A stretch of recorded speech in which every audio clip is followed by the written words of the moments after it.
Hello all, and welcome back to the channel, Saved in the Final Days. My name is Tom. Hope you're having an awesome week. Hope you're studying your Bibles and growing in your relationship with Jesus Christ.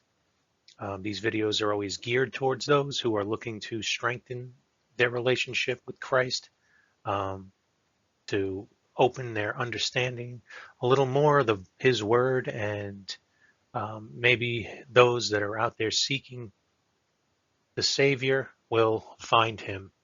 Um, at the end of these videos, there's always the gospel presentation where one can see what that is, and if they agree with it, and if they want to believe it, they can receive salvation through Jesus Christ alone. He is the only way, the truth, and the life, and no man comes to the Father but by Him. In this video, I'm continuing the series, Know Thy Enemy. We're just going to be looking more at what Scripture has to say about Satan, and what we should be looking out for as Christians, and how we can identify um, when he's moving to cause us to stumble. So let's get into this, and today we're going to look at Isaiah and a couple other passages, and as always, I always read from the King James Version of the Bible, and we'll see what it has to say.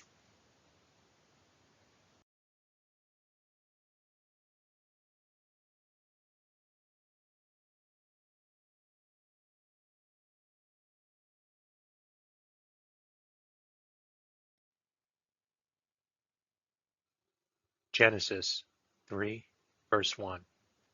Now the serpent was more subtle than any beast of the field which the Lord God had made. And he said unto the woman, Yea, hath God said, Ye shall not eat of every tree of the garden? Genesis 3, verses 4 and 5. And the serpent said unto the woman, Shall not surely die? For God doth know in the day that ye eat thereof, then your eyes shall be opened, and ye shall be as gods, knowing good and evil. We are first introduced to the serpent, or Satan, in Genesis 3, right before the fall of man. And things we can glean from this is Satan is a created being. He is not God, nor is he like God. He is not sovereign. He is not eternal. He is immortal, but he's not eternal. Eternal has always been. Immortal is created, but they can live forever. He can't be in your thoughts. He can't read your mind or your heart. He relies solely on other means to do so, technology being one of those. He needs to figure out ways to be like God in that sense. He wants to be like God, but he is very clever. He knows the Bible, he knows Scripture, and he knows how to sin. He is the master of it. He is the master of lies. The Bible calls him the father of lies. We'll get into that later. But this is just an overview of who the serpent is, and some little things that you can glean from just this first chapter in Genesis here, 3. Let's move on. So all through the Bible, we have many names being given to Satan. Um, this tries to grab all of them just so you can, again, they may not be called this in other versions of the Bible, but this is how we can identify him when Scripture is talking about him in the King James Version of the Bible. And you can see in this list we have, he is the serpent, goes by Lucifer. That is, I believe, his created name. He is the son of the morning. He is the evil one, the lawless one, the son of perdition. Satan, the dragon, the great red dragon, the beast, murderer, the god of this world, the devil, the wicked one, the tempter, Abaddon, Apollyon, Beelzebub, the accuser, the adversary, the liar, father of lies, the prince of this world, lying spirit, old serpent, Belial, prince of the power of the air, ruler of the darkness of this world, the anointed cherub, prince of devils, the enemy, ruler of this world, angel of the bottomless pit, evil spirit, and that pretty much sums it up. A lot of names, a lot of titles, a lot of names. Um, just as you're reading through the Bible, you can be on the lookout for these names and you can know that those passages are talking about Satan, our enemy. Okay, let's move on.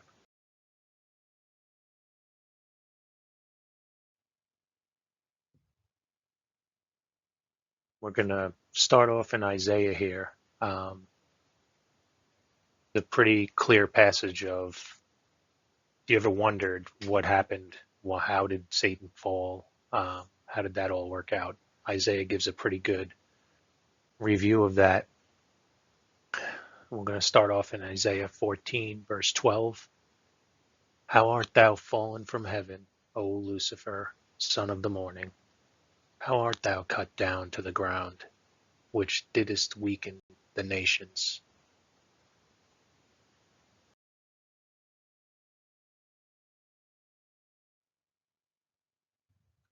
Verse 13 starts to get into the reasons why.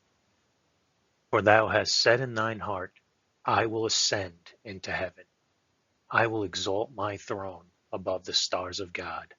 I will sit also upon the mount of the congregation in the sides of the north.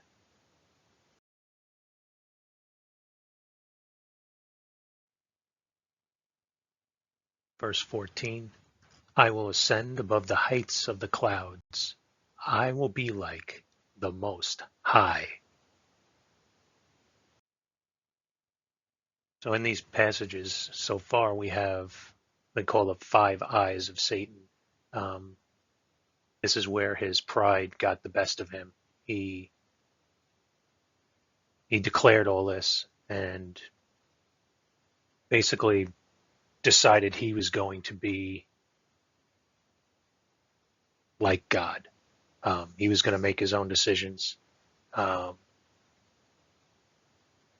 if you know his title in heaven, he was a cherub, but he was over all the music in heaven. This is why you may hear people saying that you need to be very careful to the music you listen to because Satan was the minister of the music in heaven, which means he knows exactly what pleases God and what God doesn't like. So take that for what you will.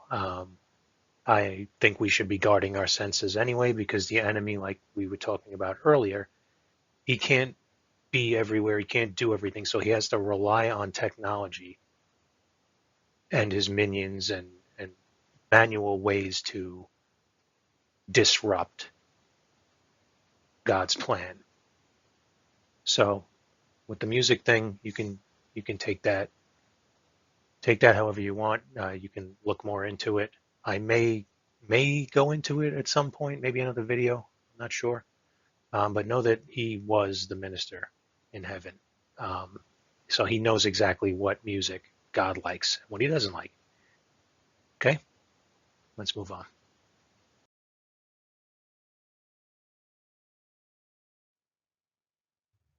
Verse 15.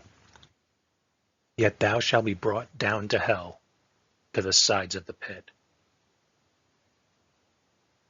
So we see here that you said all these things, but this is what's going to happen now because you have sinned against God.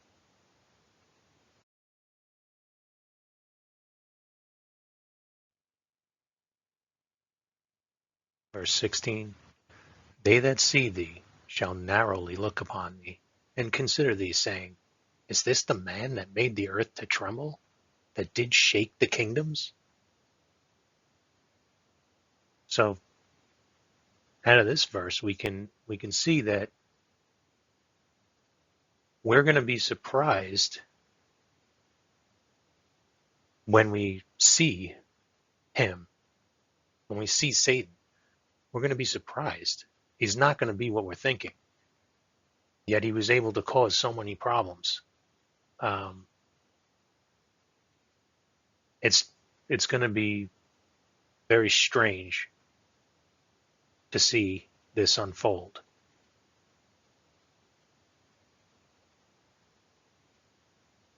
Remember, he's got to use manual means to disrupt God's plan, to lead people astray, to cause Christians to stumble and be useless for God. He's got to use manual methods to do this.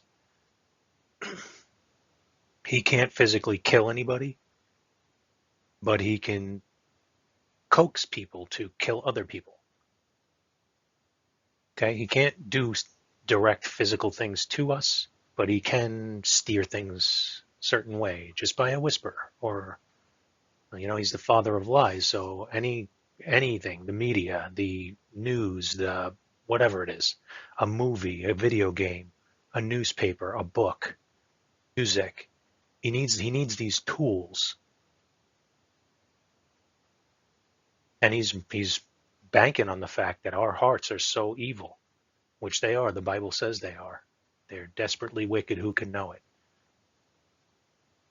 He's banking on the fact that we will latch on to these distractions and we will be useless for God. Either we'll never make our way back to God.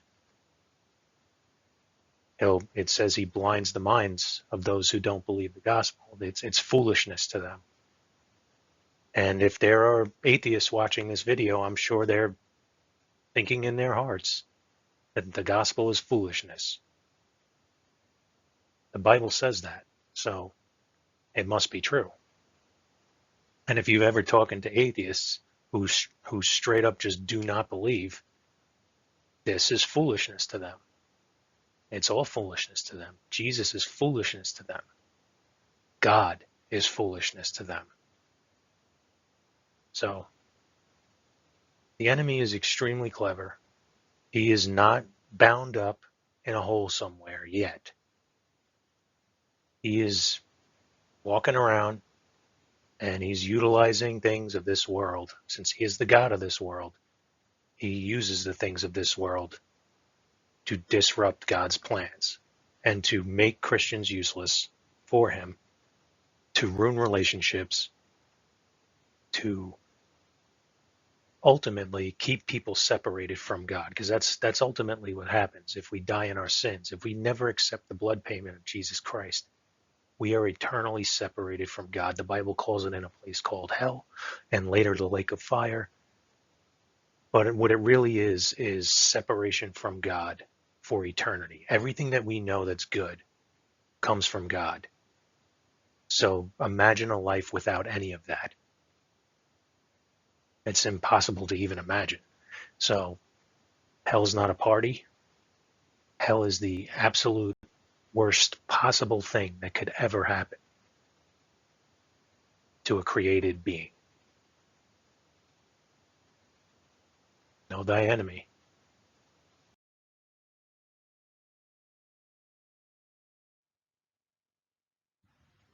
So sure, Satan did influence the fall of man in the very beginning, but right away we see Jesus, the Lord God, stepping in and saying, here's the solution right out of the gate. He could have just let us all go to our own devices and just die and go to hell. But he comes up with this plan. Well, he didn't come up with it on the fly. He always had the plan. But Genesis 3:14 and 15. And the Lord God said unto the serpent, because thou hast done this, thou art cursed above cattle, above all cattle, and above every beast of the field. Upon thy belly shalt thou go, and dust shalt thou eat all the days of thy life. Oh yeah, you look at that and you say, yeah, what a big deal. But here's the promise. And I will put enmity between thee and the woman, and between thy seed and her seed, and it shall bruise thy head, and thou shalt bruise his heel. And if you know the story of Jesus Christ, and if you believe it, you know that where did he come from? A virgin birth, the Holy Spirit, and Mary, her seed. The promise right here that a Savior would come. Satan and his influence, sin and death, and Jesus has conquered sin and death. Why we need him? He's the Savior. Without him, there's no conquering of sin and death. Everybody will still die. Everybody will still die in their sins, because there is nobody perfect. There is not one that has never sinned, except the Lord Jesus Christ. His blood was perfect. It is the ultimate payment for that, for our sin. Without it, there's no hope. Put your faith in Christ today. Do yourself a favor. While you still can. Time's running out. Time is running out. Thank you so much for stopping by. I hope you were blessed by this. I may do a couple more just to show that Satan is alive. He's walking around. He's not bound up. And this is legit for today. It's not, this is way back in the day. No. This is for today. You can see it all around you. I mean, you look at the world today. You see how crazy it's getting. Even those who don't believe in God know that something's not right. They'll give glory to climate change, or they'll give it to, aliens or whatever they want to give it to, Mother Nature. But the truth is that this age is coming to a close. And it's coming real quick.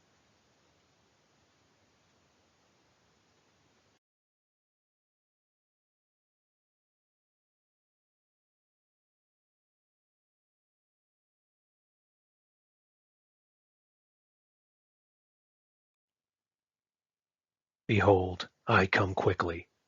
Hold that fast which thou hast, that no man take thy crown.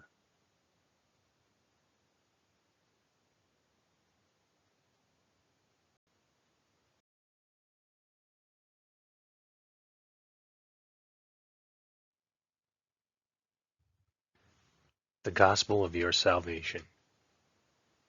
First, realize your need for a Savior.